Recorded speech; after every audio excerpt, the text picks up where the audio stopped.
Catch taken at deep mid-wicket. I think there would have been nerves for that fielder underneath that ball. 70 from 49 balls, but Babar Azam departs. Yeah, it was a good innings for Babar Azam, carrying on the good form that he's been in for the past, well, since he started playing cricket. And an acknowledgement there from David Visa saying well played on his way out. So Azam goes 70 from 49. Catch taken by Freiling, and Fakhr Zaman heads to the middle with a score at 113 for 1. So we have seen from this pitch it takes a little bit of getting used to. So that will perhaps just rein in Pakistan's... Well, will it actually rein in their expectations? Because they've got 9 wickets left, so they can just go from the off, really, with 5.4 overs remaining. They're probably going to score quicker now. You know, Rizwan and Babar Azam are not known for their 6 hitting. What they're very good at doing is batting in the first 6 overs, you know, 2 of the best around. When the field is up, they're very good at piercing gaps and negotiating the new ball. But it's normally left down to the middle order around this stage to get the strike rate up and get that score up around about the 180. Still, obviously, you got a lot of batting to come. They've got Asif Ali, who's been in great form. And they've still got the likes of Shoaib Malik still to come in. So there's plenty to come. And Asif Ali, you mentioned, has been in quite terrifying form. 113 for 1 is the score. 4 balls left of this 15th over. Visa has got the breakthrough.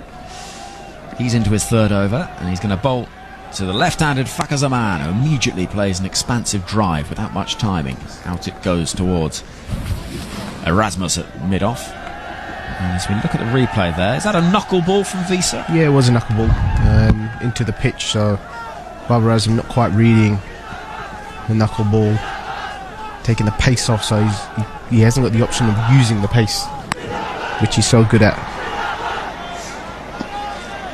Freiling took the catch and had to make a bit of ground up to get there. Pace taken off the ball again, dropped into space on the leg side. They'll probably get 2. It's Visa sprinting round to field off his own bowling, and he can't prevent that second run. And applause from Matthew Hayden, who's been brought in as part of the coaching staff of Pakistan, and between him and Vernon Philander, they're doing a sensational job at getting this Pakistan side playing well. What a tournament they've had so far. They have been brilliant. Yeah, they've been excellent. Almost like a bit of a father figure, I think. She's so big. It's massive, isn't he? Huge presence in every way.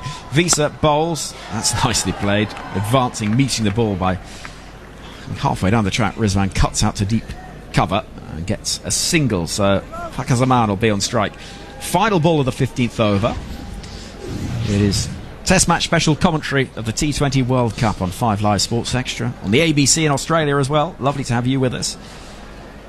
You may be, well, depending where you are in Australia, it's pretty late at night. If you want to get in touch with us, hashtag BBC Cricket. Here comes Visa, final ball of the over, and leaning on that ball, Fakhr Zaman pushes it as far as backward point. Single taken, 118 for 1 is the score after 15 overs. Ravi Papara, some more thoughts from you, and that'll be Atif Nawaz. It's been good from Pakistan. Another strong performance with the bat. 118 for 1, only losing 1 wicket. Again, their wicket tally has been brilliant throughout the tournament. And they've got 5 overs to bat here. I would say they're looking at another 60 runs as a minimum, so that would take them up very close to 180. I think that's a minimum now from here with this many wickets in hand against the Namibia attack.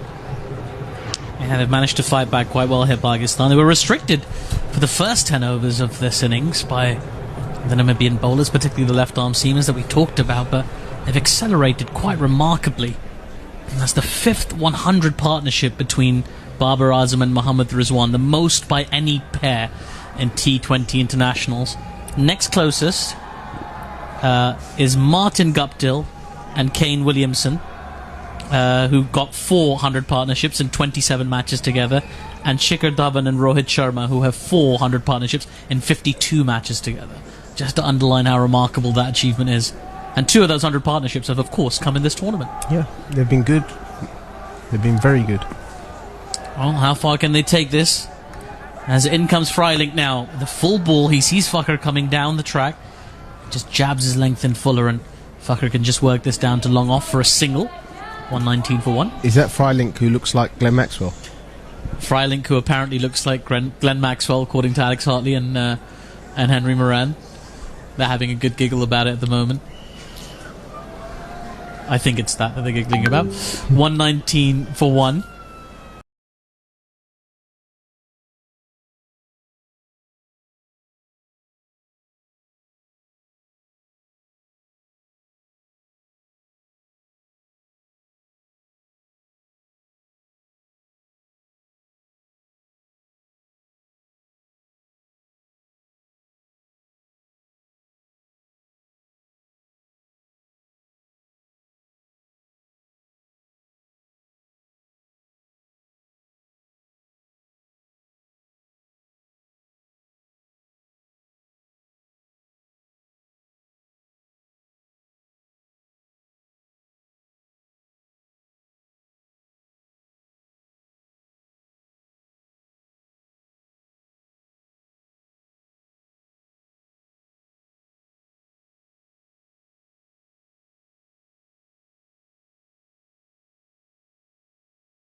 really were terrific for Pakistan. Now, Mohammad Rizwan, quite remarkable how he turned things around in this innings. In the first 10 overs, he'd scored 16 of 25 balls. In the last 10 overs, he faced 25 balls again, but scored 63 runs. A quite remarkable innings turnaround. Thank you to Alex Hartley, who just pointed that out to me. I mean, absolutely terrific batting from. It's not very long. It won't take an enormous amount of time, but we'll run through it very quickly. So it all started with Mohammad Rizwan, who finished the innings on 79 not out of 50 balls. Babar Azam scored 70 off 4 by Freilich off the bowling of Visa. Fakhar Zaman was caught quite stunning fashion by Zayn Green behind the stumps off the bowling of Freilich for 5 of 5, and Mohammad Hafiz was not out for 32 of 16 deliveries. Pakistan finished on 189 for 2.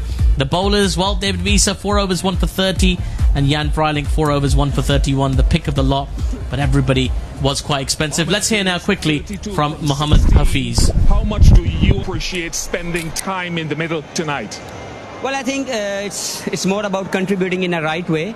In the last 2 games, I play with the intent. Obviously, that was a requirement of the game, but couldn't score, more runs in the last 2 games. But good to have the momentum with us. Our batsmen given us everything, all the good platform was there just to go there and express yourself. And I tried just to play technically and got my shots. That partnership between yourself and Mohammad Rizwan, give me your appreciation of it. Yeah, absolutely. He's a fantastic player. He has a great form. Obviously, after getting Babar out, he has to play a little bit longer. That's what he was planning inside. All I said to him, spend your time, you will get there. And in the last 2-3 overs, he got his rhythm back, and he scored. Like, we as a team wanted to score 175 on this track, but we got some more runs on the board, so that's brilliant. Having spent time out there and seen and felt the conditions, what is key for your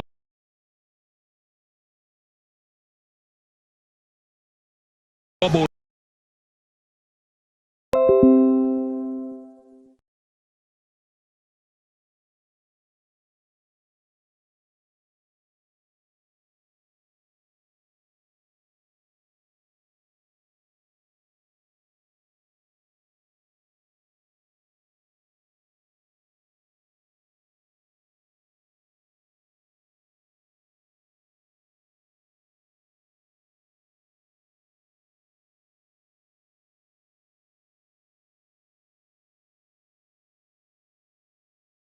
Almost changed. They've flipped things on their head and started being more aggressive, finding the boundary. I mean, they were absolutely brilliant in that last 10 overs. And is that because they had the wickets in hand, so they've got the freedom to completely push through the gears, knowing that they've got that support? Yeah, 100%. They know that, you lose a few wickets, there's only 10 overs left, you can really rely on your middle order, but they just built that platform and they were outstanding. And this Pakistan's team, no matter the situations they're in, they look like they were struggling, and to go on to score 189, this is absolutely incredible. It is. And Mohammad Rizwan again doing the business, 79 from 50 balls, and he's a player who in the last year has just been astonishing in T20 cricket. This tournament scores a 79 not out against India, 33 against New Zealand, only 8 against Afghanistan, but another 79 not out today. This time from 50 balls, 8 fours, 4 sixes, a strike rate well north of 158. And he and Babar Azam at the top of the order have looked as good as any opening pair so far in this tournament. Yeah, they have. And Rizwan, he struggled at the start of his innings. He couldn't get off strike. He couldn't rotate the strike. Couldn't find the boundary. 16 off his first 25 deliveries, and then 63 off his next 25. Just shows the longer you stick around, the longer you get the pace of the pitch, you can then accelerate, take those risks. You've got yourself in. You've built a platform with your mate at the other end. I mean, those two at the top of the order, they're just so good to watch. They're so entertaining. They can go through any situation for Pakistan, and they've got Pakistan into a really, really strong position. And for Namibia, I mean, how do they approach this? Because you would have thought no side is going to go out and think 190 is out of the question, because you can't play like that. But what are they looking to do here? Because it does feel, from a neutral's point of view, that just looks far too far. Yeah, it does. I think it's really tough, because you want to believe you can win in any game of cricket, but Namibia have got to be realistic. I think what they've got to do is just take the game as deep as they can, but without being reckless. You've got to be aggressive without being reckless, and it's easier said than done. You've got to take advantage of the power play, but what we saw from Pakistan, they didn't take advantage of the power play. They built a platform and then took advantage in the latter half of the game. So it's for Namibia to decide what's the best way to go about this run chase. Do they try and take advantage when only 2 fielders are allowed outside that 30-yard fielding circle, or do they wait for post power play and try and knock the ball into the deep? That's the question. And a first question for them is, how do they face Shaheen Shah Afridi, who has been outstanding in this tournament, and he bowls in a way that nobody else has managed to. Pace, bounce, in swing, left arm angle. He has been brilliant, and that is going to be their first task. That is going to be their first task. I think you've got to pick your bowlers that you look to target. He's not going to be one of them. He's going to be one of the bowlers that you go, can we get through his first couple of overs while the ball's swinging, while he's angling the ball back into the right-hander, and then after that, can we really look to target somebody else? Well, that's the first task, and we expect it'll be Shaheen Shah Afridi, because the way that these white kookaburra balls move, we always say it, they don't swing for long, and so you've got to take full advantage, and one of his great weapons is to be able to get that late movement in towards the right-hander. So as we see the fielders on the boundary edge just getting ready to make their way to the middle, I can see Afridi's just doing up his boots and getting ready to prepare for action. The 2 openers, Stefan Bard is one of them. He's come into the side today, joins the action. He'll be opening alongside Michael van Lingen, and they know that they have a big task ahead of them, and it isn't going to be easy. Namibia have been outstanding in this tournament. They played really well in the preliminary stage and then into the Super 12s. They've got their win as well, which is a huge moment for any side that is up against some of the teams that you see in the Super 12s. Yes, that win was against Scotland, and you know, people will say, well, you'd expect to perhaps be more competitive against them. Absolutely, but they've got a win in Super 12 cricket at a major ICC event, and for Namibian cricket, that is a huge result. Today, it's going to be a very tough ask to get anywhere close to what Pakistan have got. 190 needed at a run rate of 9.5 runs per over. So that is going to be really tough going. We'll see how they get on. Pakistan are in a huddle on the boundary edge. Photographs being taken. And here come the 2 openers, Stefan Beard and Michael van Lingen. And I should just point you in the direction of what we got to come in the next couple of days as well, because there's loads to look forward to. And we bring you every single game of this tournament, remember. And tomorrow, well, before any of the action from the T20 World Cup begins, we've got a double header from the Women's Big Bash League. Sydney Sixers against the Hobart Hurricanes and the Melbourne Renegades against the Perth Scorchers, with our friends from ABC. That's from 2:15 tomorrow morning. That's the first game. So if you're up and about, or maybe you're just, looking for some company in the middle of the night. I couldn't sleep last night. I was listening to the radio in the middle of the night. Really? Yeah, often do. And then tomorrow we have Scotland back in action. New Zealand against Scotland from 9:45, and then India against Afghanistan. Big game that, and you just said that going into this tournament, well, that'll just be another march towards the semi-finals for India, but you just never know. It's going to be an interesting one, that one. So that's the double header tomorrow. Thursday's double header, Australia against Bangladesh, West Indies versus Sri Lanka, again from 9:45. So that's the time to look out for on 5 Live Sports Extra. England's next game of this tournament is actually a little bit of a delay, because Scotland will be in action against India on Friday. New Zealand, Namibia also on Friday, and then we wait until Saturday afternoon when England take on South Africa after Australia have played against West Indies. So that's all to look forward to. You can see all the fixtures on the BBC Sport website and app. You'll find the in-play highlights and best moments of the tournament so far, and that is the place to go to enjoy it all. And we've got another game of cricket to bring you, or another innings of cricket I should say, to bring you in just a moment. Shaheen Shah Afridi is rather menacingly going through his stretches and warm-ups, and umpire Chris Gaffney from New Zealand says, let's play, gentlemen. And Namibia, needing 190 to win from 20 overs, are ready to go. Pakistan with Shaheen Shah Afridi to bowl the first ball of the innings. It is chased and goes flying through to the gloves of the keeper. Stefan Bard it is, out there in the middle, into the side today. And I'm not sure there are many tougher tasks for an opener than coming into the side and facing Shaheen Afridi in this sort of mood. But what a brilliant opportunity. Now, the first time they've come up against each other in a T20 World Cup, you know, it's some of these lads will have dreamt of playing teams like this and being able to say, you know what, I've faced Shaheen Afridi and he didn't get me out. Well, Bard is on strike, hoping to be able to say that, with 2 slips in place, and he gets a little bit awkward in trying to block that out into the offside. He's about following the ball, it drops short of the keeper, just waiting for that Yorker to come spearing in at the toes. You'd almost want a pair of steel-cap boots to be facing Afridi, wouldn't you? Go out in your Timberlands. Yeah, exactly. He's always got this confident look about him, hasn't he, Afridi, where he's marching back to the top of his run-up. He's got like this little smirk.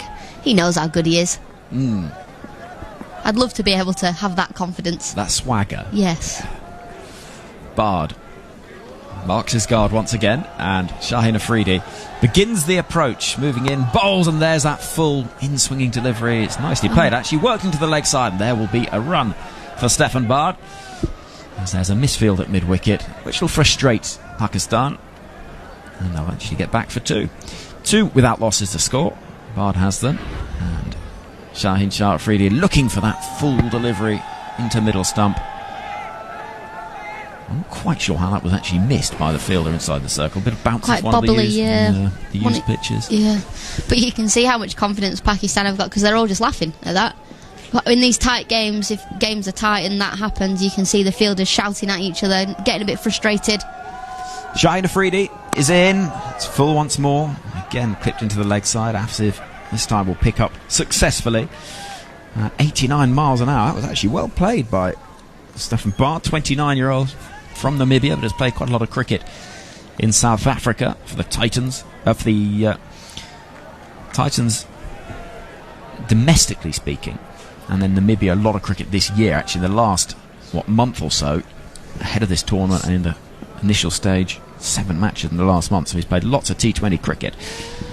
Not against the sort of quality of play that we see from Pakistan, perhaps. He's angling in again, worked into the leg side efficiently for 1 run, and that's nicely played. They'll be pretty satisfied with this, Namibia, because the key is get through the first over. Don't be in a position where you're 1 or 2 down with 6 balls gone, because then it really is tough.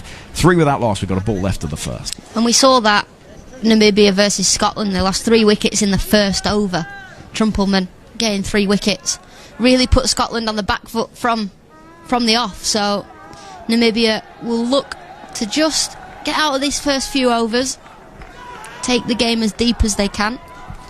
Shaheen Afridi to bowl to Van Lingen, left-hander on strike, nicely played into the leg side. That should race away for 4, and it will. In front of square, it was just angled into the pads, and with this aggressive field from Pakistan, there was no protection, and Namibia 7 without loss after the first over. Brilliant shot that from Van Lingen, just leaning on it, knocking it into the leg side. Square leg is in front of square, it goes behind square, goes away for 4. And with the field that they've got set, you just need to almost knock the ball on top of its head down into the ground, and it'll race away as it just did. It's scooted across the outfield. There's a bit of work being done by the ground staff. Typical fast bowler that. Get hit for 4, blame the popping crease. Yeah, so some sawdust is being put down where Shaheen Afridi, his front foot landed. Table tells us this, that Pakistan are currently top, 3 wins from 3. Afghanistan are second. They've also played 3 matches, won 2, lost 1. Everyone else has played just 2. So New Zealand in 3rd, Namibia 4th, India 5th, and Scotland 6th. India and Scotland played 2, lost 2. And both New Zealand and Namibia have won 1 and lost 1. So that is the lay of Group 2 at the moment. Pakistan semi-final bound, barring something incredible happening in this game. And Afghanistan with that superior net run rate. That game between India and Afghanistan tomorrow is a huge one, because you sense not only India need to win it heavily, it's not just winning, you've got to get there convincingly. Hassan Ali then to bowl the second over. Hair flowing. Is that an outside edge? No, it goes through to Rizwan. The noise, the bat scratching at the surface. 7 without loss. It's one of those for India where do you bowl first and try and bowl them out cheaply, knowing what the Afghanistan openers are capable of and how hard they go at the ball? Or do you bat first, try and get as close to 200 as you can, and then try and bowl them out cheaply? Because net run rate is hugely important for India now. It is. Hassan Ali moving in past the umpire. This is on the pads, whipped away. That's a nicely struck clip out towards Harris Ralph in the deep. 1 run will be taken. 8 without loss is the score. And I know it can seem like we're sort of going on about India and their difficulties in the tournament, but let's not forget they are the hosts, they are the favourites, and they're in danger of being knocked out at the very earliest opportunity. That is a huge story in world cricket. It's a massive story. You don't really get much bigger. You know, you go into a tournament as favourites, you're expecting to beat New Zealand and Pakistan. Yes, they're the 2 toughest games, but they've lost quite heavily as well. They haven't just lost. You know, Pakistan won by 10 wickets. New Zealand, I think, 8 wickets, sorry. Bowled! Hassan Ali gets through. Beautiful delivery, swinging in towards the left-handed Van Lingen, and there's that celebration. Arms outstretched. It's 8 for 1. And that ball just tailed back in towards the left-hander. A little bit of movement through the air, bit of late swing. Van Lingen just playing around it. He goes across his stumps, looks to knock it into the onside, completely misses it, and the off stump cartwheels out the ground. We see that celebration. Really well bowled.